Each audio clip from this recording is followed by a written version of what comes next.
Сега може. Почитувани представници на медиумите. Протоколовите природбеници од ВМРО ДПМН, предводени од Маријан Ристевски, дефинитивно кренеа раци од Прилеп. Комплетното раководство на Прилепската локална самоуправа ги напушта челните функции и кукавички бега во пратеничките клупи. Истите оние кои 6 години се на најодговорни функции во локалната самоуправа и кои од Прилеп, град со 80.000 жители, направија беден и најсиромашен град во државата, сега бегаат од одговорноста за нивните катастрофални резултати.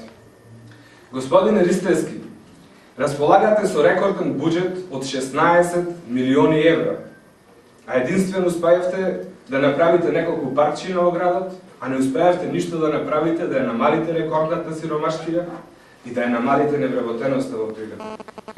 Вие и премиерот во заминување Никола Груевски сте најодговорни за економскиот пустош. Фактите за тоа се многу.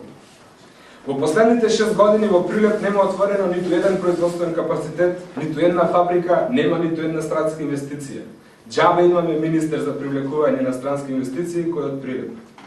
Слободната економска зона Алинци е празна, а иако Прилеп се наоѓа на само 50 км од Европската Унија. Не е решен ниту статусот на двата од трите неголеми загубари во Република Македонија, Тутунскиот комбинат и Еврокомпозит. Јас ве замолувам, министерот за финансии Ставревски, кога сега како носител во изборната единица 4 ќе го шетате да се сретне со граѓаните, да го однесете да се сретне со вработените овие две фабрики, кои веќе 5 години очекуваат да се реши нивниот статус.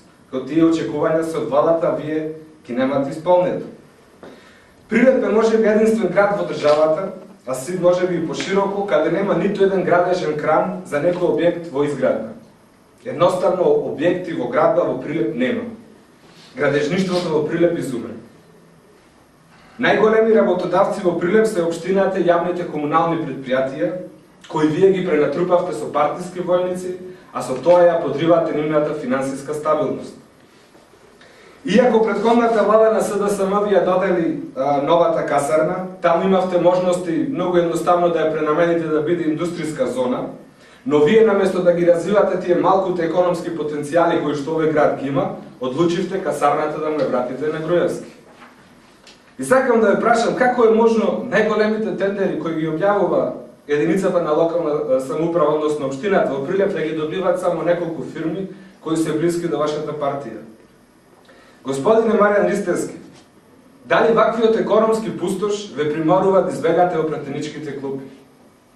Дали можеби сте приморан да барате спас во пратеничкиот имунитет? И конечно мислам дека е редно и човечно да им одговорите на сите прилепчани, дали после 5 јуни ќе останете на функцијата градоначелник на Прилеп или заминувате во парламент? Ви благодарам за вниманието и ви стојам на располагање за прашање.